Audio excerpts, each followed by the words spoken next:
Ici, le prophète sallallahu alayhi wa sallam, il a mentionné al-hijra. Et ça, ce sont des actions énormes en islam. Des actions que les plus grands prophètes ont fait. À leur tête, le prophète alayhi salatu wa sallam, quand il est parti de Mecca ila al-Médina. Le prophète Ibrahim alayhi salam, quand il a dit à son peuple وَأَعْتَزِلُكُمْ وَمَا تَدْعُونَ مِن دُونِ اللَّهِ, et je me sépare de vous ainsi que de ceux que vous adorez en dehors d'Allah Azza wa Jal. Et ici on se rend compte que la séparation d'Ibrahim alayhi salam, comme il dit l'imam al-Tabari, il s'est séparé de la mécréance ainsi que des gens de la mécréance, de par son cœur ainsi que de par son corps. Et on comprend ici que la question de la hijra, c'est pas simplement une question de fiqh, une question de jurisprudence, comme beaucoup peuvent le croire. Mais la question de la hijra, c'est avant tout une question de croyance. Une question d'aveu et de désaveu. Une question de se diriger vers les musulmans, de se diriger vers la foi et de se détourner des mécréants, de se détourner de la mécréance. Allah dit dans le Coran, quand il mentionne Ibrahim, وَقَالَ إِنِّي ذَاهِبٌ إِلَىٰ رَبِّي سَيَهْدِينَ, et je me dirige vers mon Seigneur, il va certes me guider. Ici, il s'est dirigé vers son Seigneur, alayhi salam, de par le cœur et de par le corps. Et on sait qu'Ibrahim, alayhi salam, c'est l'imam du monothéisme. Et qu'Allah Azza wa Jal nous a mentionné les histoires d'Ibrahim, alayhi salam, pour qu'on tire des morales. Donc, avant d'être une question de jurisprudence, comme beaucoup ils veulent nous le faire croire, et oui, mais quand tu peux extérioriser ta religion, etc., etc., même côté jurisprudence, ça passe pas pour la France, qu'on se le dise clairement. Mais avant ça, c'est une question de foi. Le fait que toi, tu pars avec les gens qui disent La ilaha illallah, même s'ils ont des péchés grands comme les montagnes, au moins c'est des gens qui unifient Allah Azza wa Jal, qui n'associent pas Allah Jalla wa Ala pour la grande majorité. Des fois, il y en a, c'est des petits malins, ils vont chercher le 90% du pays, il est comme ça, ils vont chercher dans les 10% qui restent. Ouais, mes frères, les jugements, on ne les construit pas sur les exceptions, on les construit sur la base. Taïeb. Donc ici, l'imam Abdel Karim al-Khudair, Cheikh Abdel Karim al-Khudair, hafidahullah, il a un kalam qui est jamil dans ça, donc j'ai voulu vous le partager. Il nous dit, le hijra, c'est une action légiférée. La base dans le hijra en arabe, c'est at-tark, c'est le fait de délaisser. Il nous dit, wa fil istilah, c'est-à-dire dans la terminologie religieuse et scientifique.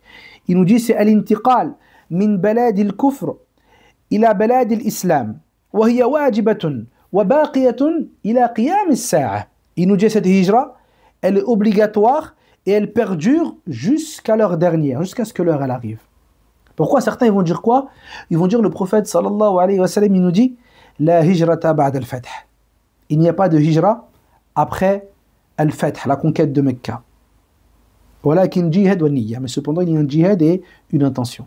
Oui, dans ce hadith-là, le prophète alayhi salatu wa sallam, il parle de la hijra de Mecca à Médine, parce que Mecca c'est devenu une terre d'islam. Il y a même dans ce hadith une preuve que Mecca serait une terre d'islam jusqu'à la fin des temps. Mais nous faire croire à travers ce hadith-là que la hijra n'est plus d'actualité, comme certains l'ont fait, subhanallah, jamais j'aurais cru entendre ça. Alors ça c'est ou bien une preuve d'ignorance ou bien une injustice scientifique. Parce que le prophète alayhi salatu wa salam, il nous dit dans le hadith la tanqati'u la hijra hatta tanqati'u at-tawbah. Il nous dit la hijra ne s'interrompra jamais jusqu'à ce que la tawbah s'interrompt. Wa la tanqati'u at-tawbah hatta tatlu'u ash-shams min maghribiha. Et il nous dit quoi? Et la tawbah ne sera jamais interrompue jusqu'à ce que le soleil se lève de son couchant. Donc si le frère il veut être juste quand il dit il veut expliquer un hadith, qu'il vienne avec l'ensemble des textes. Naam. Ensuite, naam. Il nous dit rahmatullah alayhi Cheikh al-Khudair wal baqa fi dar al-kufr wal iqamatu biha lil mustati' al-qadir ala al-hijra la yajuz bihal. Il nous dit le fait de rester chez les kuffars et de vivre là-bas pour celui qui peut partir, alors c'est interdit dans tous les cas. Wa yajibu alayhi an yuhajir. Il lui est obligatoire de partir. Et ce savant, les frères, ce n'est pas un savant qui parle comme ça. Je vais vous expliquer à la fin pourquoi il dit ça.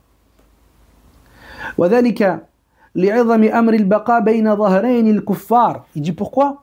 pour la grande dangerosité de rester entre les kuffars, chez les kuffars.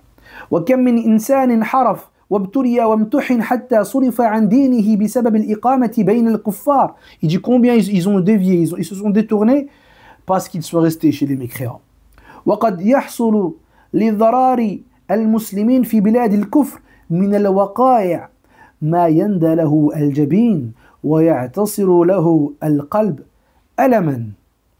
Donc il nous dit, hafidhahullah, il nous dit, et il va arriver pour les générations de ceux qui vont rester là-bas, des choses, il a donné une expression en gros, qui donnent des sueurs froides, entre guillemets, et qui font en sorte que le cœur se déchire de douleur. Pourquoi il dit ça ici? Il a dit dans d'autres passages que beaucoup de gens qui ont parlé avec lui, qu'ils étaient à la base en Angleterre, en France ou autre, et bien avec les années, lorsque les années y sont passées, ils se sont rendus compte qu'au final, génération après génération, les musulmans se sont effacés. C'est-à-dire que voilà, lui va se marier avec une non-musulmane, ou bien ça pratique pas trop, ou bien et les générations y passent 1, 2, 3, jusqu'à ce qu'on arrive des générations où il n'y a plus d'islam. C'est-à-dire que toi, quand tu restes là-bas, tu risques de faire en sorte qu'après toi, il n'y a plus d'islam. Ce soit des kuffars asli, ce soit des mécréants de base, purs. Et ça, c'est arrivé à beaucoup. Et la personne qui dit ça, quand Cheikh raconte, il dit c'était un imam en Angleterre qui à la base était parti pour faire da'wah. Il est mort là-bas, etc. Et sa descendance, c'est tous des kuffars. Et ça, wallah, on l'a vu. Il se marie avec une Française, un Français. L'enfant, il est moitié-moitié. Il se marie avec un Français, ou n'importe quelle origine qui n'est pas musulmane. Et après, qu'est-ce qui se passe? Eh bien, il se passe que plus d'islam, c'est terminé. Et parmi les buts de la législation islamique, le but principal, c'est hifdhuddin, le fait de préserver la religion.